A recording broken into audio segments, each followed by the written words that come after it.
Okay guys, we are back. Hot topics in the tub in this hot little number.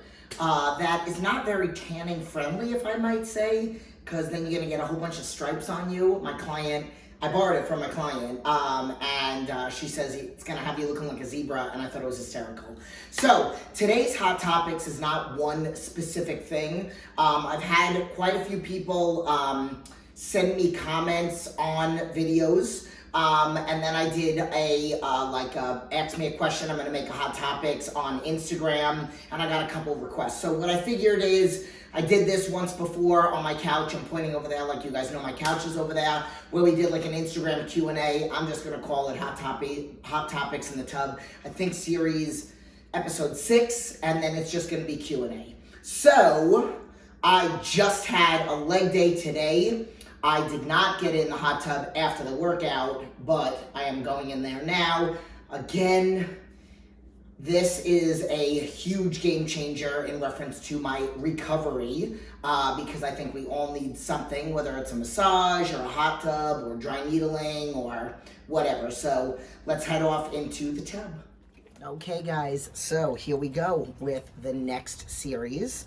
Or the next episode. So you might notice in the background that my yard looks a little bit different over the next couple months. I am going to be getting a pool put in, so the background will look significantly better towards the end of this. Okay, so here we go with the questions. So I got about 2 pages of questions. I don't know how long this is. I'm gonna probably go into detail on a few things. So first one somebody asked me is, would you date a younger man? My ex-husband was younger than me, and my boyfriend now is younger than me, significantly, actually by like 7 years. Okay, gut health. Keep things regular. Okay, so for me, gut health, and I've talked about this before, it is about keeping yourself as internally healthy as possible, making sure that you're going to the bathroom every day. So if you remember, so children, when you're babies, literally you drink milk and then you go to the bathroom, so we have the best digestion when we're babies. And then as we get older, we go to the bathroom less and less. So you should, though, be going to the bathroom 1 to 2 times a day.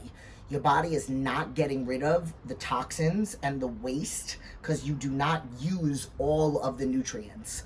If you are not going to the bathroom, you could be suffering from, oh God, what do they call it? Leaky gut syndrome. Which also leads to a lot of hormonal problems, okay? So you have to find a way to try to go to the bathroom every single day. There are a lot of benefits to taking magnesium, but one of them is going to the bathroom, making sure that you're getting in good greens, whether it's physically eating greens, which people have asked me, seeing all the different videos that I do. I haven't put it in a video, but I probably will show it next time. I do greens powder. That is the only way that I'm able to get in my greens. And I do a lot of vitamins, so I'm getting a lot of the nutrients and stuff like that that I need, that I would normally be getting from vegetables and fruit, I'm getting from a greens drink. It's from Blackstone Labs. All the information, they have juiced up. It's basically the Bang & Berries flavor. They have other new flavors, but that's always the one that I've used. And then I did also mix it at one point with like a greens powder. It had like probiotics in it. Just any greens powder is good. So like you just got to make sure that you're getting in a good greens product, okay? And then you got to use your probiotics. Like even though I did that, even though there was probiotics in the greens powder, I also would take a probiotic. It was just a basic one by Renew. I've used Garden of Life. I'm not plugging any specific one, but any one is good. It's got to have live cultures. So you should be getting a probiotic that has to go in the refrigerator. Those are going to be the best ones. As soon as the seal is broken, you have to put it in the refrigerator. And then magnesium. I personally like Triple Magnesium Complex by Swanson. It's on Amazon. I get nothing for plugging that. That's the one that I've been using for, God, over a decade. And that's the one that I tell all my clients to use. And then, of course, making sure that you're having like a balanced nutrition plan, like that you're not like, and when I say balanced, I mean like you're not like barely eating one day and then eating a lot the next. And like there are a lot of different factors. Making sure that you're getting in enough fiber and that, you know, you're not there are so many, like, I can't instruct you on how to eat unless you were to be a client of mine. And even then, like, you know, I don't write out plans until I go over a 25 question questionnaire. So gut health and keeping things regular is so important. And those are the best little tips that I can give you right there. 3 things that I love about bodybuilding and 3 things that I hate. I didn't think about this one in advance. 3 things that I love about bodybuilding. I love the way that it makes me feel when I'm in the gym and after I leave. Like, it is, like, some people love the pain. Some people hate the pain. Some people hate the feeling, pushing weights around. They don't like feeling uncomfortable. They don't like that push to get those last few reps. I thrive. That is where I thrive. That is where I do my best. And it's because, I personally think it's because of all the things that I've been through in my life that I've hit rock bottom, and I know what it feels like, and I fight so hard for that last little bit to prove to myself that I can do it. So, like, if I'm in my mind, or if I'm working with Andy or whatever, and I'm told I got, you know, 5 more reps, in my mind I'm like, okay, I'm gonna be able to do this, and then if I got more, I'm gonna go for more. Okay, I don't ever just stop at the number. So, like, that's one of the things that I love about bodybuilding. I love what it's done to my physique. I love how it makes me feel in reference to confidence. And I also love what it's done to me physically, like, like, bodybuilding has changed everything about, like, how I feel. Like, when I first found out that I had Crohn's disease, I was sick for 2 years on medication. I was sick for 2 years prior to that, and the doctors kept blaming it on stress, and then I had a colonoscopy and an endoscopy, and then the colonoscopy is really what defined the condition, and then found out that I had colitis as well, and they started me on all this medicine, and then went through a lot of trauma in my life and had a nervous breakdown. And when I got out of the hospital, got certified, and I said, I'm gonna get myself in remission. And literally, what got you in remission? Nutrition first, and then movement, exercise, cardio. I started running for therapy, because a lot of Crohn's issues or stomach issues are also very mental. Like, if you're stressed, like I'll give you a perfect example. I could get a Crohn's attack even if I don't eat anything bad, just from a change of a situation or higher stress levels, whether they're good or bad, right? Like, there's so many factors that can trigger an attack or trigger stomach issues. So again, like, the bodybuilding is therapy, absolutely therapy, and has truly saved me, has put me in remission and kept me in remission. Okay, 3 things that I hate. I don't know if I'm going to be able to go into, like, 3 things that I hate, but I do hate how just because I look like this, everybody keeps telling me, I don't hate it, keeps telling me, you gotta get on stage. Why? Why do I have to get on stage? Do I have to stand in a bathing suit and have some 5 strangers or however many strangers tell me what's wrong with my body so that I can get it to this level, so that I can get this card? Like, in my mind, I feel like I'm a pro. I don't need somebody else to tell me, okay? I want to change my physique to the way that I want it to look. I want to, you know, pose the way that I want to pose. So why does it always have to be that? And I don't know. I really don't think that there's really anything else that I hate about bodybuilding. Maybe what it's done to some people. Like, as soon as some people, once they start working out and feeling good and looking good, they kind of lose themselves, and then they think that they're better than everybody. And that's not me personally, but I do think that it does happen to others. So I'm putting you at 2 because I'm not a big fan of negativity, so I'm going to leave you at 2 instead of 3. Okay, level and speed on the Stairmaster to sweat. There's no 1, 2, 3, or whatever level. It is based on a formula. So whenever a client joins my program, they have to give me their age and their resting heart rate, and then when they do the stairs, and every Stairmaster is different. Like, my Stairmaster in my house is different than one of the ones at, when I used to be in California, then one of the ones at California at 24 Hour Fitness, and then I used to work out at this other gym, Premier Fitness. Their Stairmasters were different. So, like, one I can go at level 7 and I felt like I was gonna die, one level 15 and one level 20, all different machines. So it's a matter of heart rate. So when I tell my clients that you want to sweat, this person is asking me about sweating, that when you want to sweat, you want to make sure that your heart rate is elevated and you're in your target heart rate zone-ish or above the target heart rate zone or number, whatever. So basically the formula is 65 to 85% of your resting heart rate. I don't normally give them an 85. I just tell them what the 65 is. So I'm going to give you the formula because I love you guys. So 220 minus your age, minus your resting heart rate, times 0.65. If you've never worked out a day in your life, you've never done cardio ever, then you could times it by 55, okay, 0.55.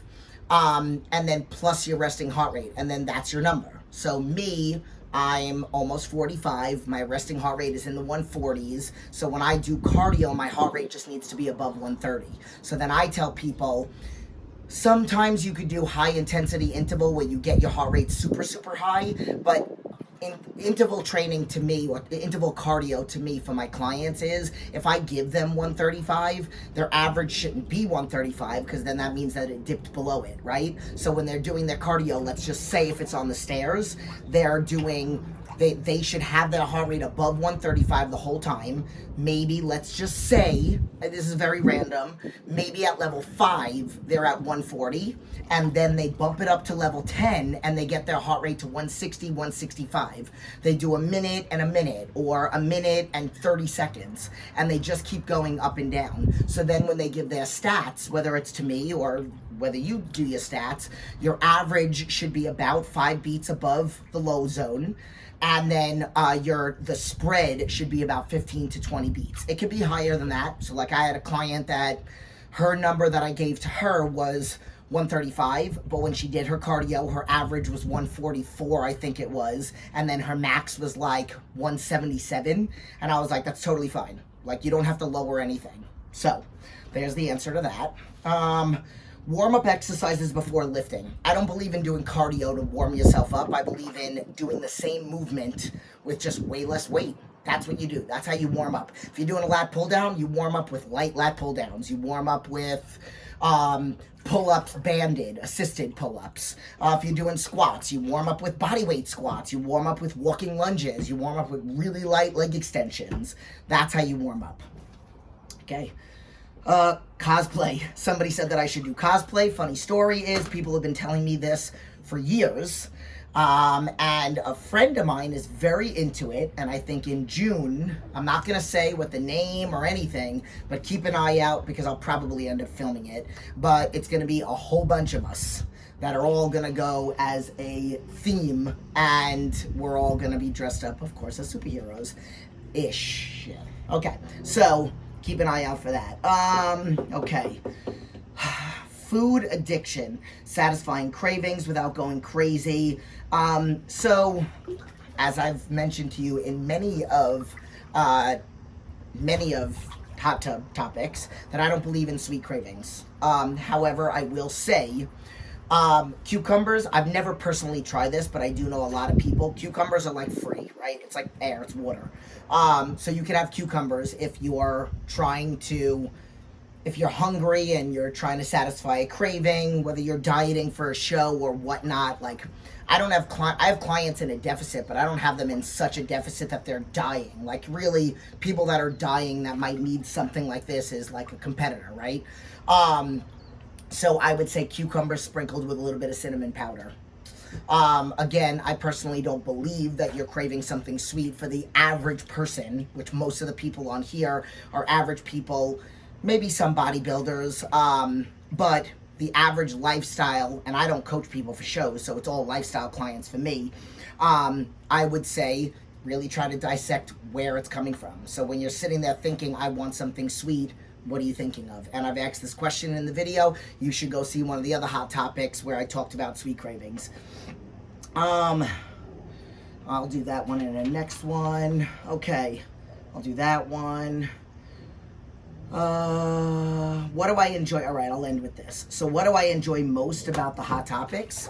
I'll tell you this. I really do enjoy that. I love my guy comments. I love it. But I love that it's guys that are leaving respectful comments, and I love that there are women that are watching this. I know that I'm in a hot tub and I'm in a bathing suit, and I know that's probably the reason why 75% of the people click on the link, right? But at the end of the day, I'm really happy that I'm getting a lot of comments and even a lot of clients and people that just follow me on Facebook that are commenting, sending me private messages, talking about how these videos are helping them. So that, I think, is probably my favorite part of this. And then my second favorite, which should be my first, is it forces me to get in here because my back needs to be in here. It's crazy because I could be like seizing up super, super, super tight, like right after a workout, or you know, whatever. Maybe I slept wrong, or maybe it was really cold in my house, which that tends to happen. And then if I come out here, it's like instant. My back pain goes away. So I hope you guys like this. There are three long, deep questions that I'll do in another video. And that's it. So leave your comments. Let me know what else you want to hear about. Let me know a good subject. Maybe one that I could just spend 15 minutes just going into detail on. There is, like, okay, I will tell you, 5 things you don't know about me. I might make that into a video. Then short-term and long-term goals. That's a really loaded question. That's why I didn't want to get into this, because I have fitness goals, business goals, personal goals. And then what inspired me to get started on training. You know what? I can tell you that one. So I don't know if I told this one. So when I was 16 years old, I never worked out a day in my life. My good friend Jeremy used to work out. I was in 11th grade, and I was in Long Beach. I was in New York, and there was a woman, like jacked, short blonde hair, reminded me of like Roxanne from The Police. And I went up to her and I was like, oh my God, you, and again, I've seen women that have muscles, right? Not very often. I mean, I looked at magazines and stuff like that, but I've never physically seen somebody that jacked. And especially, we're talking about, I'm gonna be 45, so that's 30 years, almost 30 years ago, that I was walking on the beach and I saw this woman. And I literally said to her, oh my God, you are such an inspiration. I love it. If you don't mind me asking, how old are you? 71 years old. And I said, and I will never forget this woman, I said, I'm going to look like you when I'm 71.